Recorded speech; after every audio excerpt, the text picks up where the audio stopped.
कुछ लोगों की जिद के आगे वक्त और किस्मत भी घुटने टेक देते हैं। सीएनबीसी आवाज उन्हीं का चैनल है। सीएनबीसी आवाज, वक्त से पहले, किस्मत से ज्यादा।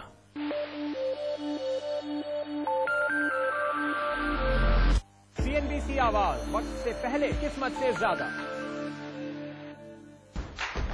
Wi-Fi, Hi-Fi, Fashion, Passion, FB Tashan, Fadafat. Samsung Star 3 with fast Wi-Fi. Life on Fadafat.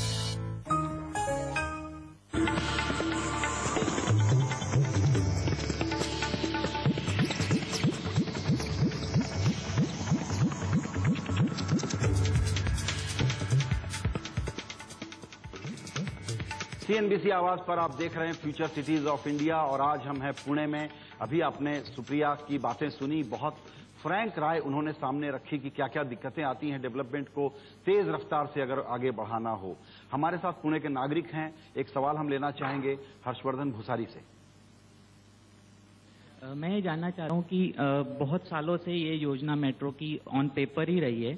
अभी कुछ सैंक्शंस हुए हैं और थोड़ी उसमें कुछ गति बढ़ी है आगे बढ़ने की, लेकिन क्वेश्चन ये है कि 5 साल पहले जब ये योजना बनी थी, अभी उसके मुकाबले आबादी इतनी बढ़ गई है और उस पर प्रेशर इतना ज्यादा बढ़ गया है, तो जब तक मेट्रो बनेगी 5 साल और गुजर जाएंगे। तो मुझे ये समझ में नहीं आ रहा है कि किस तरह से वो मेट्रो एक आम आदमी के लिए फायदेमंद होगी, क्योंकि एक आम आदमी जानता है कि जब आदमी एक 2 व्हीलर पे सुबह आज नौकरी करने निकलता है पुणे में, तो उसकी क्या हालत होती है। बिल्कुल। आइए सुप्रिया जी, आपने जो जिक्र किया कि पहाड़ों के रास्ते से या नदियों के रास्ते से बनाने में एक विरोध आ जाता है और एक कंसेंसस बनाने का इंतजार करना पड़ता है और उसमें तेजी लानी चाहिए। ये सवाल है कि जो पुणे बसा हुआ शहर है उसमें एक मेट्रो की कल्पना, एक बीआरटीएस जो ठीक से टेक ऑफ नहीं हुआ, अगर आपको अंडरग्राउंड सड़कें बनानी है तो वो, आपको ओवरग्राउंड फ्लाईओवर और बनाने हैं तो वो, अगर ये हो जाए तो पुणे सचमुच इस वक्त बिल्कुल वो जो इसकी इमेज बनती जा रही है कि बॉम्बे जैसा होता जा रहा है, उसको रोका जा सकता है। तो आपने जैसा इनका सवाल सुना कि मेट्रो प्रोजेक्ट में स्पीड क्यों नहीं आ रही है। जी नहीं, जो बीआरटीएस की भी जो आपने बात की Sanjay ji, I tell you 2-3 things are very critical, but अच्छा सवाल हुआ ये। पहले तो मेट्रो हम 3-4 साल से कोशिश करें कि अर्जेंटली जैसे दिल्ली की हुई वैसी पूना की हो, लेकिन कंट्रोवर्सी ऐसी हुई है और इश्यू जो पब्लिक लिटिगेशन उसके पीआईएल जो हुआ है कि वो अंडरग्राउंड हो या अबव द ग्राउंड हो, क्योंकि अंडरग्राउंड की कॉस्ट 3 टाइम्स मोर होती है और हमारी कोशिश है कि कॉस्ट भी ठीक रहे, लेकिन लैंड डेक्कन का एरिया का अगर आप हिसाब लिया मैं आपको दूं, Deccan is the heart of Poona city.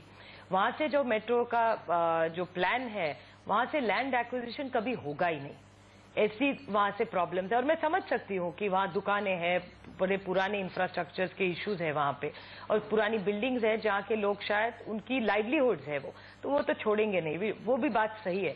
इसलिए हम लोग सोच रहे हैं कि अंडरग्राउंड कर ले, लेकिन अंडरग्राउंड की कीमत बहुत ही ज्यादा हो रही है और वो बजट में नहीं बैठ रहा, इसीलिए मेट्रो और कंसेंसस नहीं हो पा रहा है सब पॉलिटिकल पार्टीज में।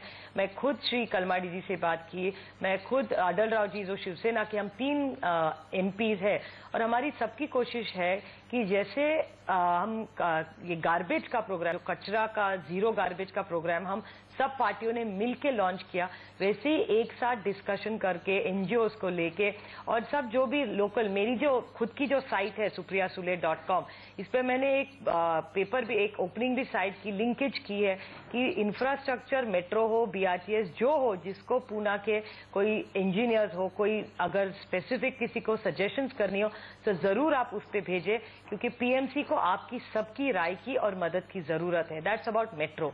बीआरटीएस की आपने बात छेड़ी, मैं खुद अहमदाबाद 2 बार जाके आई हूँ, मेरे कॉर्पोरेटर्स को भी लेके गई हूँ, क्योंकि मुझे खुद लगता है कि पूना में बीआरटीएस इंप्लीमेंट नहीं हो सकी, लेकिन अहमदाबाद में बहुत अच्छी तरह होती है।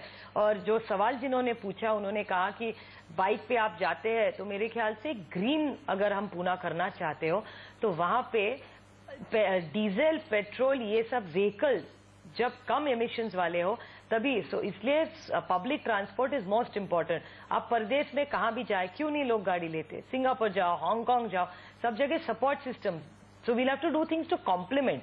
मोरो रेल भी हो सकती है, मेट्रो भी हो सकती है, वाटरवेज का भी अगर पीआईएल कुछ कोई पीछे ले ले तो वो भी एक्सप्लोर हो सकता है। और रोडवेज हो. So we'll have to find ways, BRTS भी हो, we'll have to find ways to complement each other. क्योंकि पूना की आबादी इतनी बढ़ती जा रही है कि हमको सब इंफ्रास्ट्रक्चर की जरूरत है इन ट्रांसपोर्ट मेथड्स. चाहूंगी क्योंकि आपने एक टाउनशिप डेवलप की है, ये एक बहुत बड़ा मुद्दा है transportation of course with in the city और आउटस्कर्ट से कनेक्ट करने का. आपको क्या लग रहा है, क्या वो इमीडिएट कदम उठाया जा सकता है करंट एडमिनिस्ट्रेशन की ओर से? ये तो लॉन्ग टर्म प्लान है. तो देखिए, अगर मेट्रो करना है तो वो लॉन्ग टर्म प्लान है, लेकिन there are short term plan which can happen. Pune का जोग्राफिकल सिचुएशन देखिए तो एक सर्कुलर सिटी है, वो थोड़ी बम्बई जैसी, it is not that elongated city. अगर वो सर्कुलर सिटी है तो रिंग रोड की जरूरत है. आज हर एक ट्रक जो पुणे से मुंबई जाती है वो पूना सिटी पास करके जाती है, तो रिंग रोड करना सबसे पहली पुणे की जरूरत है. वाटरवेज है, उसमें एनवायरमेंट के काफी इश्यूज है, लेकिन पूरी दुनिया में जहां पे सिटी में से रिवर जाती है तो उसको चैनलाइज करते हैं. पुणे में क्यों नहीं हो सकता? तो आप सबको पता है कि there is a lot of environmental resistance on that. But आप सिटी के अंदर अगर रिवर चैनलाइज नहीं करेंगे तो ये प्रॉब्लम आने ही वाला है.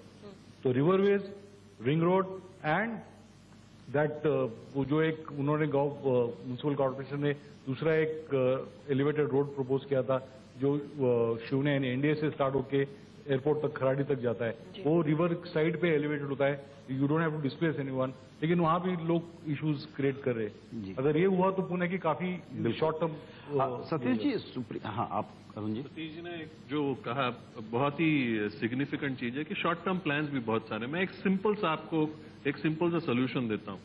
पूना में बहुत सारी बसेस चलती हैं जो पूना म्यूनिसिपल ट्रांसपोर्ट चलाती है, पिंपरी चिंचवड म्यूनिसिपल ट्रांसपोर्ट दोनों एरिया में चलती है.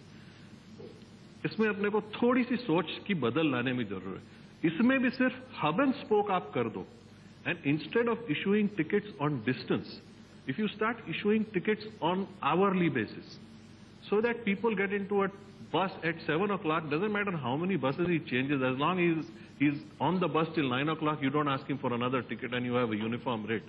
A lot of people will start using it and you will have faster connections. बिल्कुल, it is such a simple solution. ये जो इस तरह के इनोवेशन बता रहे हैं आप लोग आईबीएम के तौर पर, दुनिया भर में इस तरह के नए नए काम करते रहते हैं. पूना के लिए इस वक्त सबसे रेलेवेंट तरीका क्या है जो इस समस्या को थोड़ा हल्का कर दे, ईज कर दे? अभी वापस में सुप्रिया जी जो बता रही थी कि एनवायरमेंट कंसर्न्स और ग्रीन जो है वो एक मोस्ट इम्पॉर्टेंट चीज है हमारे सिटी के लिए. तो हम आईबीएम तरह से देख रहे हैं कि वर्ल्ड वाइड जो सॉल्यूशंस इंप्लीमेंट किए गए हैं क्या वो पूना के लिए रेलेवेंट है. तो आपको एक एग्जांपल देता हूँ. स्टॉकहोम में smarter intelligent transportation system implement किया गया जिससे 20% रिडक्शन इन ट्रैफिक हुआ, 12% रिडक्शन इन एमिशंस हुए और it increased the use of public transportation by 40,000 people. तो हम क्या देख रहे हैं कि ऐसे कोई बेस्ट प्रैक्टिसेस हैं वर्ल्ड वाइड जो हम पूना में ला सकते हैं और we have to couple that with हमारे यहाँ के जो इश्यूज होंगे वो. सो ये हम पर्सपेक्टिव लाना चाहते हैं सिटी के साथ कोलैबोरेट करके. ओके, तो यहाँ पर शायद आईएमबीएम की ओर से भी हम कुछ और ऐसे प्लान्स आते देखेंगे जो इस शहर को और बेहतर और एक्सेसिबल एंड ऑफ कोर्स और मॉडर्न बनाएगा. हम लेंगे यहाँ पर एक छोटा ब्रेक, लेकिन आप बने रहिए, इस चर्चा को आगे जारी रखेंगे.